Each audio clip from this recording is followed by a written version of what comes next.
Hello, this is Diljit. Welcome all of you to friends computer भाषण। इस video में हम जानेंगे एक तो डाटा कॉपी कैसे करना है पेन ड्राइव से पीसी में, पीसी से पेन ड्राइव में। दूसरा, पेन ड्राइव का साइज कितना है, हार्ड डिस्क का साइज कितना है और वो कम क्यों दिखाई देता है। आपने देखा होगा जब भी हम पेन ड्राइव जहाँ हार्ड डिस्क देखते हैं तो उसका साइज जो उस पर लिखा होता है उससे कम दिखाई देता है। इसका रीजन क्या है ये भी बताऊंगा। प्रोसेसर कौन सा लगा हुआ है हमारे सिस्टम में, रैम कितनी है, विंडो कौन सी है, ये सारी चीजें कैसे देखनी है ये समझाऊंगा आपको। सबसे पहले पेन ड्राइव में डाटा कॉपी कैसे करना है ये देख लेते हैं। उसके लिए हम दिस पीसी या फिर माई कंप्यूटर को ओपन करेंगे। इसको ओपन करने के लिए हम इस पे डबल क्लिक भी कर सकते हैं या फिर कीबोर्ड से ये विंडो की प्रेस करके रखो, साथ में ई की प्रेस कर दो तो भी माई कंप्यूटर खुल जाएगा। मैंने इस पे डबल क्लिक कर दिया, ये हमारा माई कंप्यूटर खुल गया है। ये जो सामने आपको नजर आ रही है इनको हम ड्राइव्स बोलते हैं। ये हार्ड डिस्क के हिस्से हैं और ये एक हार्ड डिस्क के हम अपनी मर्जी के मुताबिक कम ज्यादा हिस्से बना सकते हैं और हम अलग अलग तरह का डाटा अलग अलग ड्राइव में रख सकते हैं, उनको अलग अलग नाम दे सकते हैं। मोस्टली जो सी ड्राइव होती है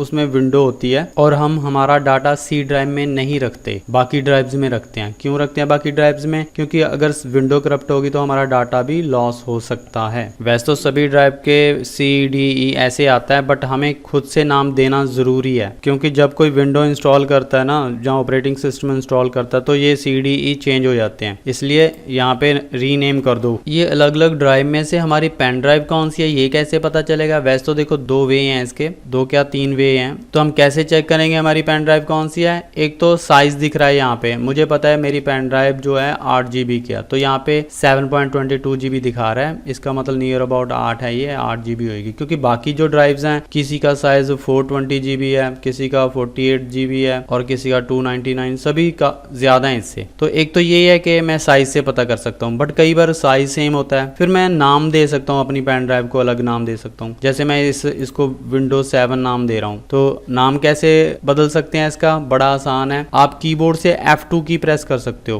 पहले इसको सिलेक्ट करो, मैं दिखाता हूँ F2 कहाँ पे होता है। ये F1 है, यहाँ पे F2 है। आप कीबोर्ड से F2 प्रेस करोगे, मैं दोबारा करके दिखाता हूँ आपको। ये देखो यहाँ पे सिलेक्ट है, अब मैंने F2 की प्रेस की तो रीनेम की ऑप्शन आ गई, तो मैं यहाँ पे नाम दे दूंगा विंडोज 10, एंटर। ये परमिशन मांग रहा है, कंटिन्यू कर दो इसको। अब देखो ये रीनेम होगी। ऐसे ही सेम पेन ड्राइव को भी कर सकते हैं, राइट क्लिक करके भी कर सकते हैं। ये देखो यहाँ पे रीनेम की ऑप्शन आ रही है, इस पर क्लिक करो, माई पेन ड्राइव कुछ भी नाम दे दो, एंटर। अगर आपने ये भी नहीं करना तो एक और वे है, आप पेन ड्राइव को निकालोगे तो वो पेन ड्राइव यहाँ से शो होना बंद हो जाएगी और दोबारा लगाओगे तो शो होना शुरू हो जाएगी। ऐसे भी आप पेन ड्राइव को चेक कर सकते हो, ये मेरी पेन ड्राइव है। तो अब इसमें डाटा कैसे कॉपी करना है? सबसे पहले जहाँ पे आपका डाटा पड़ा है उस ड्राइव को ओपन करोगे। मान लो ये डी ड्राइव में मेरा डाटा है, मैं इस पे डबल क्लिक करके इसको ओपन कर लिया। ये XYZ नाम का फोल्डर मैंने पेन ड्राइव में डालना है। वैसे तो डबल क्लिक करके देख लेता हूँ इसमें क्या है। ये एक फाइल है, एक फोल्डर है। ये फोल्डर अब पेन ड्राइव में कैसे डालेंगे? एक तो देखो यहाँ पे राइट क्लिक करके मैं सेंड टू, ये मेरी पेन ड्राइव है, नाम मुझे पता है, मैंने माई ड्राइव रखा था, तो इस पे क्लिक कर दूंगा तो भी डाटा कॉपी हो जाएगा। दूसरा वे क्या है? राइट क्लिक करो, यहाँ पे कॉपी पे क्लिक करो, उसके बाद यहाँ से वापस जा सकते हो, सीधा यहाँ पे क्लिक करके भी जा सकते हो, यहाँ पे क्लिक करके भी जा सकते हो। मैंने यहाँ पे क्लिक किया, ये मेरी पेन ड्राइव आ गई। अब मैं पेन ड्राइव को ओपन करूँगा, वहाँ से मैंने कॉपी तो कर लिया बट यहाँ पे आके मुझे पेस्ट करना पड़ेगा, तभी वो डाटा यहाँ पे आएगा। अगर मैं सेंड टू कर देता फिर डायरेक्ट आ जाता, फिर पेस्ट करने की ज़रूरत नहीं थी। ये देखो इसमें मेरा डाटा आ गया है, ये देखो दोनों फाइल्स और फोल्डर है, इसमें फाइल भी है फोल्डर भी है, दोनों आ गए हैं इसमें। अब मैं यहाँ से क्लोज कर देता हूँ। मान लो अब मैंने पेन ड्राइव से डाटा कंप्यूटर में डालना है, यहाँ पे डेस्कटॉप पे रखना है डाटा, जहाँ कहीं किसी भी ड्राइव में रखना है, तो मैं दोबारा पेन ड्राइव ओपन करूँगा, उसके बाद पेन ड्राइव को ओपन करूँगा डबल क्लिक करके। अब देखो ये मेरा फोल्डर मैंने डेस्कटॉप पे कॉपी करना है, पहले इसको राइट क्लिक करूँगा। अब सेंड टू भी आ रहा है, बट ये अगर करोगे ना तो आपका वहाँ पे शॉर्टकट बनेगा, डाटा कॉपी नहीं होएगा, इसलिए ये नहीं करना। अब कॉपी पेस्ट ही करना है, पहले कॉपी करो, फिर यहाँ से मिनिमाइज कर दो इसको, यहाँ पे राइट क्लिक करके पेस्ट कर दो। कॉपी का शॉर्टकट Ctrl+C है, ये वाला कंट्रोल और ये C, और पेस्ट का Ctrl+V है, कंट्रोल ये V, वैन। पहले आप Ctrl+C से कॉपी कर लो, बाद में Ctrl+V से पेस्ट कर लो जहां भी आपको चाहिए। अगर फाइल कॉपी करना है उसका भी सेम ही है, कोई भी फाइल शॉर्टकट कुछ भी कॉपी करना है बस राइट क्लिक करो, कॉपी की ऑप्शन आएगी, उसके बाद पेस्ट कर दो। अगर आप चाहते हो यहाँ से कट करके कहीं और लेके जाना, जहाँ से डिलीट हो जाए कहीं और चला जाए, फिर आप कट पेस्ट कर सकते हो। राइट क्लिक करके यहाँ पे कट कर लो, फिर जहाँ पे भी आपको चाहिए वहाँ पे जाके पेस्ट कर लो।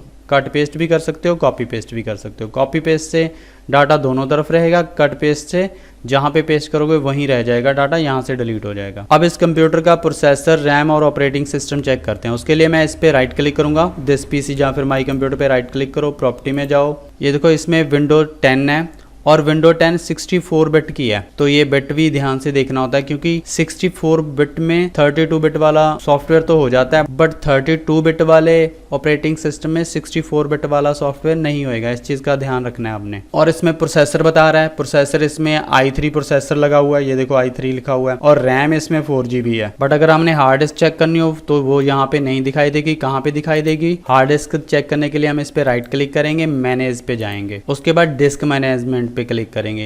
ये देखो ये डिस्क मैनेजमेंट है, इस पे क्लिक करो, उसके बाद यहाँ पे शो होने लग जाएगी। ये देखो ये मेरी हार्ड डिस्क दिखा रहा है, ये 1397.26 GB, ये लगभग 1400 GB दिखा रहा है, बट ये जो मेरी हार्ड डिस्क है ये 1500 GB है, 1.5 TB है। ये मेरी पेन ड्राइव भी देखो 8 GB की पेन ड्राइव है, बट यहाँ पे 7.23 GB दिखा रहा है, 8 GB से कम दिखा रहा है। क्यों कम दिखा रहा है वो अभी बात करेंगे। और चीज़ें देख लो, ये सभी जो ड्राइव वहाँ माई कंप्यूटर में दिखती हैं वो सारी यहाँ पे होती हैं।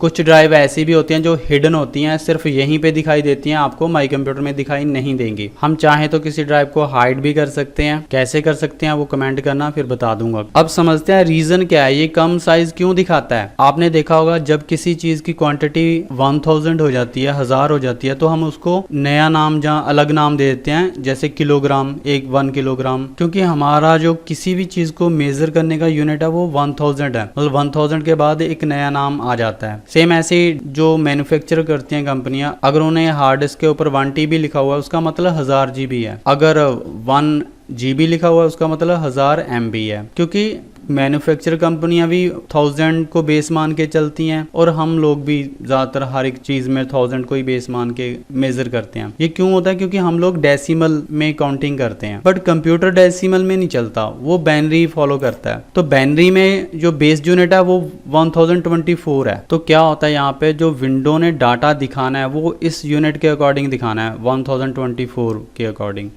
तो उसको GB में भी 24 GB कम मिलेगा, MB में भी 24 MB कम मिलेगा। सेम ऐसे जो पहले वाले यूनिट हैं सभी में कम मिलेगा डाटा, इस वजह से काफ़ी कम हो जाता है डाटा, इसीलिए हमें वहाँ पे कम दिखाई देता है। और ये विंडो का 1024 का यूनिट क्यों है? क्योंकि ये बाइनरी पे बेस है, और बाइनरी को आप देख सकते हो ये 2 की पावर से चलता है, जैसे 2 का डबल 4, 4 का डबल 8, फिर 16, 32, 64, 128, 256, 512, 1024, तो 1000 के लगभग इसका ये यूनिट आता है।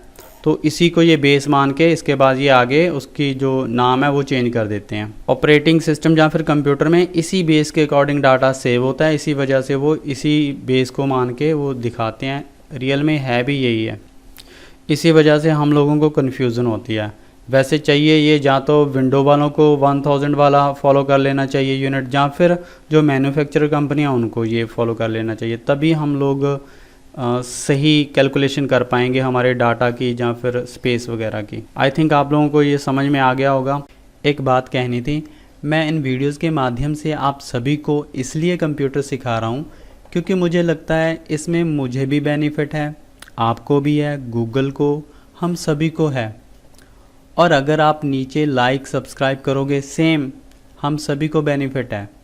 कैसे? नीचे कमेंट कर पूछ सकते हो, वैसे समझदार को इशारा काफ़ी है। मेरी और वीडियोस के लिए नीचे डिस्क्रिप्शन में लिंक है, क्लिक कर देख सकते हो। ओके जी, वीडियो पूरी देखने के लिए धन्यवाद। Thanks for watching.